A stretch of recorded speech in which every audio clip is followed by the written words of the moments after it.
In this episode of the Locked On NBA Big Board podcast, it's going to be a fun one. It's going to be a fun episode because I spoke to some NBA scouts and they shared their opinions on some of the top prospects in the 2025 NBA draft.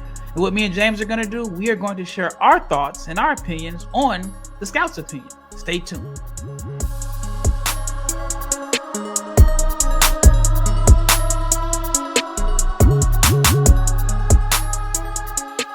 Big shout out to each and every person that has made the Locked On NBA Big Board podcast your first listen of the day. I'm your host, Rafael Barlowe, along with my brother, James Barlowe. And this episode is brought to you by FanDuel. You can start the season and win big, a big return on FanDuel. All you have to do is place a $5 bet, and you can get started with $200 in bonus bets guaranteed.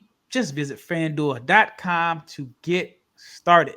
If you're not subscribed to the YouTube channel, what's taking so long? Please subscribe, like, share, comment.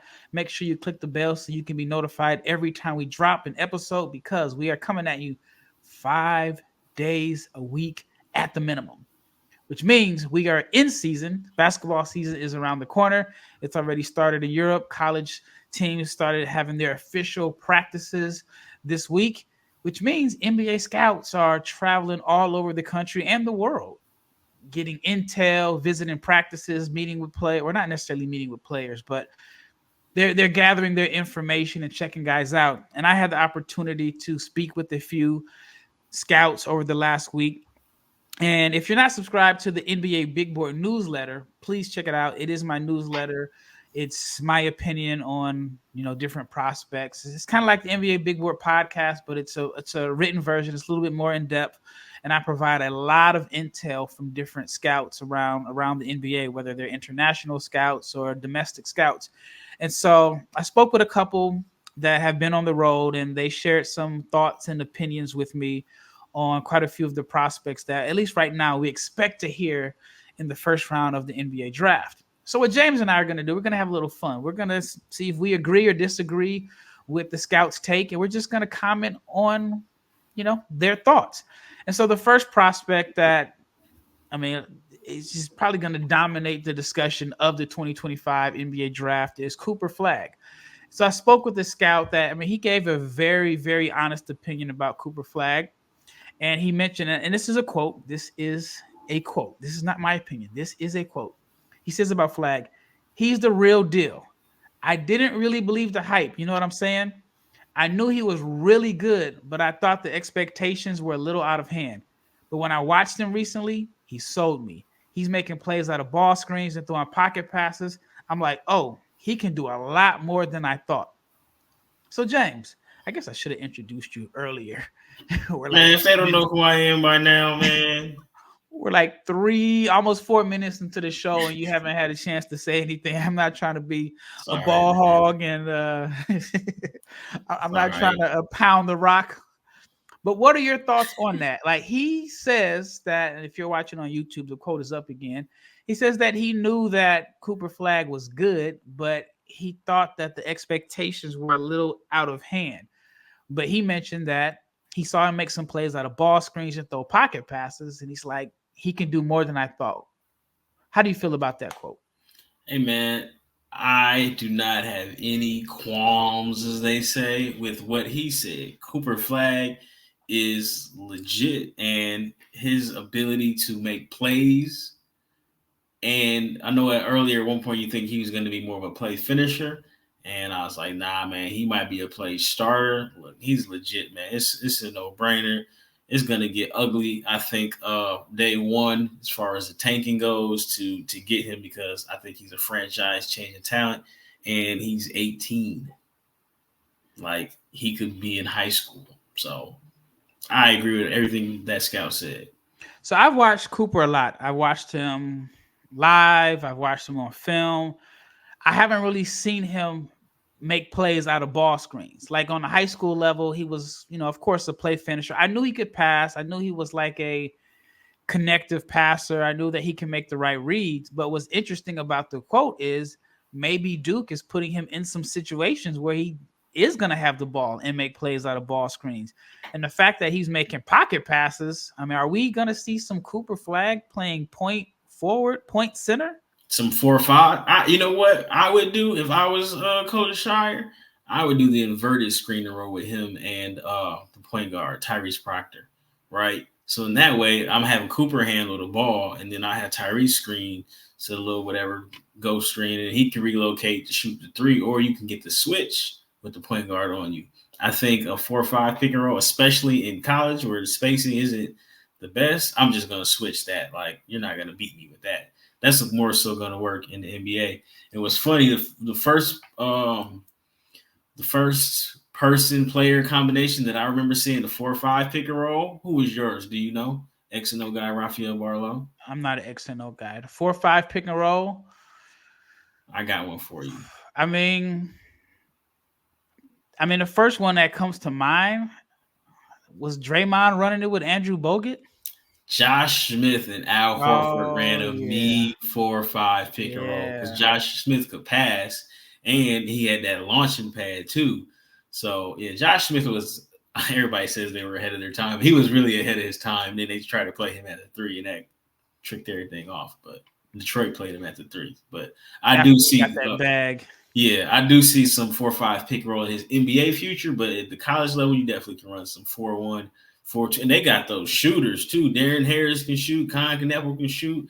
Yeah, they could get creative with that at Duke. Yeah, and that was the part that stuck out to me the most. Like, we knew he could pass, and when the scout said he can do more than I thought, which I guess that's a tease that we're gonna see Cooper play with the ball in his hands, probably a little bit more than we expected. And if that's the case, if he's throwing pocket passes, again, we knew he could pass.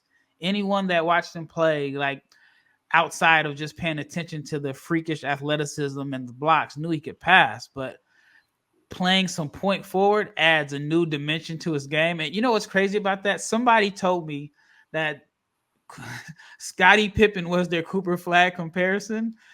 I didn't see it at all. And I'm not saying I see it now, but it may not be far-fetched if he's going to have the ball in his hands and he's going to be making some reads. So that's very interesting. All right, the next player that he mentioned was Khaman Maluach, his teammate at Duke, and Maluach, who I think is going to be a top 5 pick. And then this is another scout. I'm sorry. Another scout said, some days he looks like a top pick, and some days you can see he's still developing. He just looks so bad at the Hoop Summit. I mean, I know it's an all-star game, but he didn't look good at all, which is something that me and James touched on. This dude sounds like, this is not me, everybody, but he sounds a lot like me. So back to the quote. But he's getting better and better. A couple of days ago, he made 3 or 4 3-pointers in a 5-on-5 scrimmage. With that being said, if Maluach can make threes, how high do you think his draft stock will go? I honestly, Ralph, I think number 2 is wide open for not just Maluach, but a handful of guys. Again, just like the scout said, he was there, I was there, you were there. Like, he was not good at the Nike. Well, you were at the Nike Hoop Summit. At the Basketball Without Borders, he was just all right, but like, he's getting better. Like, every time you see him, the more times you see him, the more recent times you see him. But like, I'm not, and this is why I'm not like, it's not the Ace Bailey podcast. We did that already, but like, I'm not really locked in at anybody at number 2 because number 2 is wide open. And at number 2, you can still get a very, very, very good all-star level talent. And if everything works out for Maluach, I think he can be, because he can project to be the rim runner, rim protector based off of just athleticism alone. But the jump shot looks good.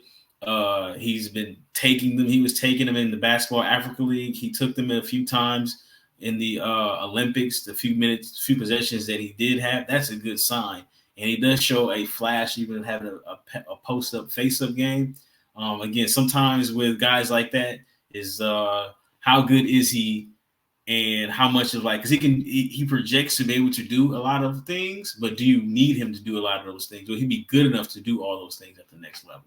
Yeah, I think his role is going to be very interesting. I think that at Duke or in the NBA? At Duke. I mean, I think in the NBA, early in his career, he's just going to be like a play finisher. Unless he gets drafted by the Nets. Yeah, I mean, I don't know if he's. I'm curious to see because I'm not for sure if he's going to have the freedom to shoot threes at Duke. He may. I mean, based off of what the scout said he saw at the scrimmage, and for him to make 3 or 4 in a scrimmage means he's obviously been shooting them a lot. So I'm just curious to see if he's going to have the freedom to shoot threes and how he's gonna be used. All right, when we return, we're gonna talk a little bit more about Maluach. But let's talk about Prize Picks. Prize Picks is back. It is America's #1 daily fantasy sports app. They have over 5 million.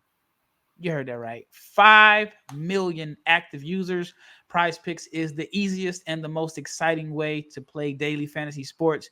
All you have to do is pick more or less than 2 to 6 player stat projections, and you can watch the winnings roll in. And Prize Picks is the best way to get in on the action and sports in most states, including California, Texas, and Georgia. And you can now win up to 100 times your money on Prize Picks with as little as 4 correct picks. All right, James, you're a big Prize Picks player. Give me like your most recent Prize Picks example. Let me tell you something. Nafisa Collier of the Minnesota Lynx, Hooper. She turns everything into Moors right now. Okay. So if you want to get it on Prize Picks, all you have to do is download Prize Picks. Download the app today. Use the code LOCKEDONNBA, and you can get $50 instantly when you play $5. That's LOCKEDON NBA on Prize Picks to get $50 instantly when you play $5. You don't even need to win to receive the $500 bonus. It's guaranteed. Prize Picks, run your game. Next, I want to talk about Game Time. Why? Because Game Time is my favorite app when it comes to purchasing tickets. And it's not just tickets to sporting events. They have concerts, comedy, theater, and more. You can toggle all-in prices, which will show you the total upfront with no surprise fees at checkout. Also, you get a panoramic view of your seat in the app before you buy, so you know exactly where you'll be sitting. And Game Time has the lowest price guarantee, or Game Time will credit you 110% of the difference, and your purchase is covered with the most flexible customer service policy in the ticketing industry. So you can take the guesswork out of buying tickets with Game Time. Download the Game Time app, create an account, use the code LOCKEDONNBA, and you can get $20 off your first purchase. Terms apply. Again, create an account, use the redeem code LOCKEDONNBA for $20 off. Download Game Time today.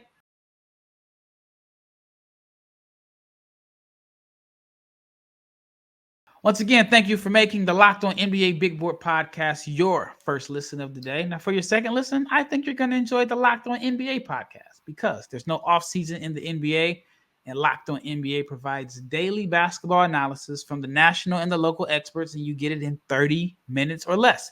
No one is going to keep you as informed or as entertained as Locked On NBA. It's available on YouTube or wherever you get your podcasts. It's part of the Locked On Podcast Network. Your team every day. Right. We left off talking about Maluach, and I had mentioned that I'm just curious to see his role. Is he going to shoot threes? Is he going to have the freedom to shoot threes? I do think, like in the NBA, if let's say he goes to a team like the Nets or a team that's rebuilding, I think they may give him the freedom to shoot for threes. Sure. But if he ends up in a Derek Lively type situation, where don't shoot no threes, bro. Yeah, he's not going to shoot threes, and so I think Lively. I don't know how many threes he took this year, but I remember him making like one. 2. Was it in the finals? Did he make one in the finals? I feel like it was in the playoffs. I don't know if it was the conference finals or what, but I remember him making the 3 this postseason, unless I'm tripping. Do you think Maluach is going to have the freedom to shoot threes at Duke? When they're playing the directional schools, absolutely. That roster is really, really, really, really talented. And I think he'll get an opportunity. Again, all you need to do is take one a game. You know what I'm saying? Like, you don't need to go out there and try to be Ryan Anderson or anything like that. Just take one. You know, those games where we got a good hefty lead, maybe get up 2, 3. it's going to be more so, is he a willing 3-point shot taker? Or is he taking them at the right time? I'm not like looking for like a super high clip. I mean, it's something that he has. It's just something that he's going to need at the next level, not at this level. Yep, that makes sense. All right, here's one for you. And we've talked about this in a recent episode. So I spoke with another scout, and he shared his opinion on, it was supposed to be about Dylan Harper, but he ended up combining Harper and Ace Bailey in the quote. And this is a quote. This is not my quote. I'm reading it. He says, I don't think Dylan will live up to all the noise, but that's just me. He doesn't have much pop, and I don't like his body. I don't see him as being the guy some of my colleagues think he is. And then he goes on to add, now Ace, and he just said Ace, he's really talented. He's got a lot of beep in his game, and he's got the size. He's athletic. There's a lot to like. Now, James and I, we talked about this recent. If you missed this podcast on Ace Bailey, go check it out. What are your thoughts on what this scout had to say? Yeah, clearly me and him had a disconnect because I feel the opposite about the two. Like, I really like Dylan Harper. I don't care what his body type is. Again, I think he's going to be a high pick and roll guy, high usage pick and roll guy. So I'm not worried as much about his athleticism or pop. Or I get it, but he's not a wing creator. I think he's going to be a guard that's going to be heavily reliant on screens. And as far as Ace, seeing a lot, he has a lot of beep to his game. I didn't see the beep. I saw a lot of tough shots. Again, Ace could go number 2. I'm not saying he's not that talented. I'm just saying he's got some things that I would like to see him clean up before I'm like, that's my number 2 guy. Yeah, in this particular scout, he just did not. He was not a big fan of Dylan Harper, and I don't want to say Dylan Harper is becoming divisive, but I know like on the internet, it seems everybody loves him. I haven't seen too many people have any doubts or concerns, but he's starting to be a prospect that NBA scouts may have some reservations about. They may not be as high on him. And then, of course, you know, like it's just one of those things where you say it and then people on the internet who are usually never wrong. You know, like when a guy never makes it, it's always the I didn't see it. I didn't see it. Very few people are honest if they were wrong about a prospect. But right now, I can see it being a situation where somebody's going to listen to this and be like, these scouts don't know what they're talking about. How could you not like Dylan Harper and just kind of bring up the accolades and how successful he's been in his career? Mm-hmm. You mentioned you don't have any concerns about the body. And this particular scout was just like, I didn't like his brother's body either. Is that like body shaming?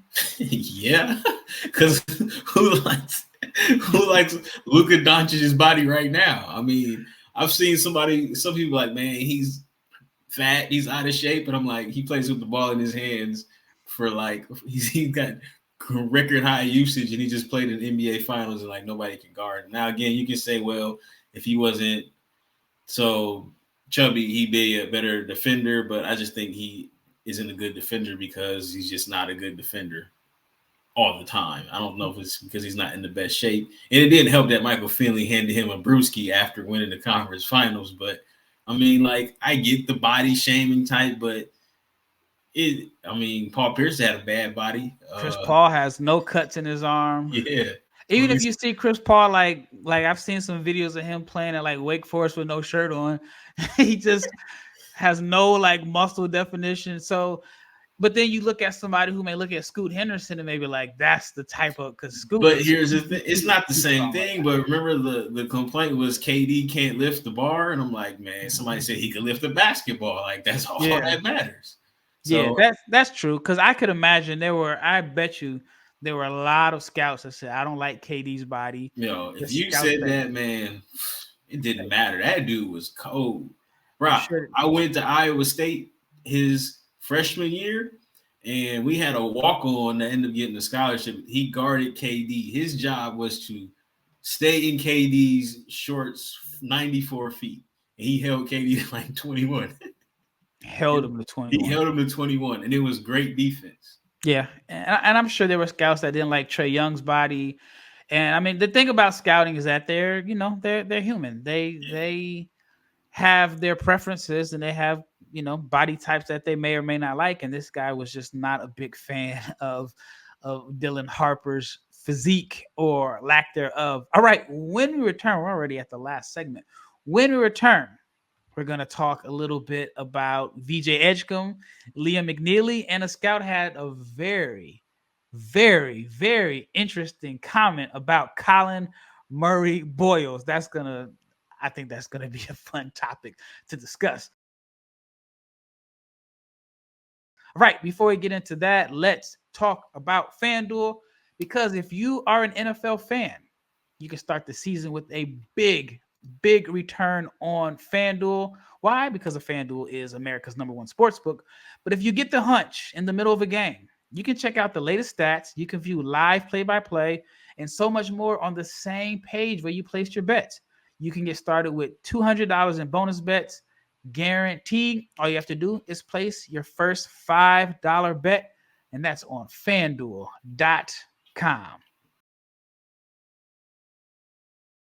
All right, last segment. We got a few more players to cover. The next prospect that I got a quote from was from a scout, and he talked about VJ Edgecombe. Very simple, nothing controversial about this take. At least I don't think so. But his exact quote was, even if VJ has a bad year, he's a top 15 kid. If he has a good year, he could be like a top 5 pick. Baylor believes they're a Final Four team, and he could end up in the top half of the lottery. And he goes on to say that if Baylor is a Final Four team or an Elite 8 team, he believes it's going to be a lot of it will be how well VJ plays, but he thinks that VJ is one of the safest picks in this draft. What are your thoughts? I said the same thing about VJ when we did the VJ Edgecombe pod. That it didn't really matter how bad of a year he had. He's a first-round pick. He's a safe pick. I think you know exactly what you're going to get. I think he can be very, very good intangibles guy. And like I have him labeled right now, again, this September, as the guy you put next to the guy. And if you take him in the top 5 because he plays extremely well and all that stuff projects, you won't have an issue from me. Okay. So would you say that he is one of the top, let's say, 5 safest picks in this draft? Oh, for sure. He might be top 1 safest picks. I mean, you can say a big would be a safer pick. I mean, I think Cooper has like the highest. Oh, yeah, I wasn't even going to count. I don't even count Cooper. Like, that's a no-brainer. I don't even think that's like you don't even think about him with safe picks. Like, you get the #1 pick in May. You go ahead and call his family and start picking out condos and stuff. So, no. So you're saying you think VJ's? Yeah, I think VJ's the safest non-guaranteed. Like, I mean, I think Cooper's a guarantee, but VJ's the safest pick if you say Cooper's the #1, VJ's #2. So just elaborate more. Why do you think he's such a safe pick? He's going to bring energy as far as he's got like good intangibles, but also good athleticism. I'm not really a big intangible guy for guys drafted like in the top 5, but I think that the film that he put out in the Olympic qualifiers and he was playing next to NBA players, like he is going to be somebody that is going to be able to defend at a high level, be an athlete, make open shots, slash. We see he's a great athlete that plays athletic basketball too. So I think he is going to be fine. And again, if you're whoever pans out from last year and you say, hey, we need a 2 to work out for it, then VJ Edgecombe is a guy. Or if you say I have 2 picks and we took a point guard #1 and then we need somebody we can trade up, like I think VJ is going to pair perfectly next to them too. So I'm all for it. All right, let's move on to Liam McNeeley, Dallas guy. I've had a chance to watch him play locally. Shout out to Liam McNeeley, man. He was working out at the rec center, man. Same rec center you were working out at? Same. I wasn't working with him. I'm not about to claim him, but he was there. I remember seeing him in 8th grade. He was about 6'2", and he was working on his handles because they knew he could shoot. So he's been working on his handles since he's, at least from when I seen him, since he was about 13, 14 years old. He's not 6'2" anymore, that's for sure. So shout out to Liam McNeeley. So why don't you have him on the pod, man? Do a scouting report on him. You could have been the first. Man, I could have been the first, but I wasn't thinking straight at the time as far as like his. I didn't know he was gonna be 6'8", man. I thought he was gonna be like 6'4", 6'5", man. Because he was already like he wasn't wiry at 13. Like he was built the same way he is now. He just grew a lot. If you were a real scout, you would have been in the parking lot checking out how tall whoever it is, his mom or dad dropped him off. Hey, his grandfather about 6'4", his mom about 5'11". I never met his father, but his grandpa is real cool. He used to watch me and some of my guys work out. You know what? I dropped the ball, man. My bad, Rob. Fumble. All right. This is the quote from another scout. And he was very adamant about liking Liam McNeeley. He says, quote, lock. For sure, first round guy. One and done. I don't think he can climb in the lottery, but he's a first round pick. Nothing about his game is sexy. He's not a great athlete, but he's been very, very, very good. And then, I mean, basically, you know, like when you write a quote, you know what they mean, but you got to like write it so people can understand. He was talking about he's been very good. He's talking about in practices, workouts, and over his prep career. And then he goes on to say, again, lock, first round guy, one and done. You can book it. He's out of there, meaning UConn, after one season. Do you see Liam McNeeley as a one and done guy? Yes. Shoot the ball well. He's 6'8", I think. It's a no-brainer, man. Wings that can shoot at a high clip, like how he's projected to shoot, is fine. I know he did put the ball on the ground a little bit his last year. Was it Florida? I forget what the name of his AAU team was. He switched to a Florida school.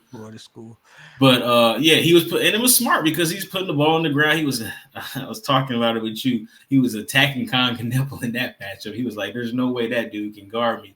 But I mean, put the ball on the ground, one dribble pull up. I don't know if he's gonna ever be like they put the ball on the ground at the NBA level, but he has enough to get to his spot. So yeah, I think he's a one and done for sure. And Hurley's going to put him in great positions to succeed too. You know what I can't wait to see? What's that? Who is UConn's number one option? When has UConn ever had? Who was the number one option last year? I mean, but they had guys like right now. Committee last year. It was a committee, but I think that I feel like their two best NBA prospects are Caravan and McNeeley, and they're both like floor spacers. I wouldn't say either one of those guys are shot creators. Now Hurley does run some good stuff. Great stuff. Very good stuff as far as like his offense. But just one of the things that I'm interested in seeing is I know they're going to win by committee, but if there's like a close game, if you need that guy that, you know, you put the ball in his hands and say, make something happen, who is that guy? They don't play like that. What's the point guard's name that was at St. Mary's? He just transferred to UConn. I'm drawing a blank Aiden Mahaney. Yes. He's going to make plays. He's going to set all that up. And he can create a shot for himself in a sense, too. Remember, at one point, I think after his freshman year, he had some NBA buzz. So it may not be dead for him, but I'm not worried about UConn, man. They run the best stuff out. They get the most out of good guys, great guys, all guys. All right. You ready for this quote? Yeah. All right. This is a quote on Collin Murray-Boyles. Right now, I think he might be the most divisive prospect right now because there are some people that absolutely love him, and there are some that are just like, hey, man, I know he's going to be good. I know he's going to put up numbers. That's me. I don't know how it's going to translate. So check this quote out. And this is one of the longer quotes in the article. This is a quote from an NBA scout. Again, this is not from me. Or me. Or James. But it sounds like something I would say. Sounds like something I would say. But no, I don't think you would have. You know, let me just get to it. The scout says, I'm still on the fence. He's still trying to shoot it better and figure it out from the shooting perspective. He's just so undersized and not a great athlete, but he gets a lot done and is super productive. But who in the NBA looks like him? So James gave a comparison as Corliss Williamson. All right, let me get back to the quote because this is where it's going to, you know, probably make some people a little upset. This is from an NBA scout. This is not me. This is not James. I didn't say the CMB family. He says, but who in the NBA looks like him? Who can you compare him to? Terry Taylor. But then he says Taylor had to get it out of the mud. For those who don't understand the slang means, he had to climb and fight his way to the NBA. He says Taylor had to get out of the mud, and they're talking about CMB as a first-round pick.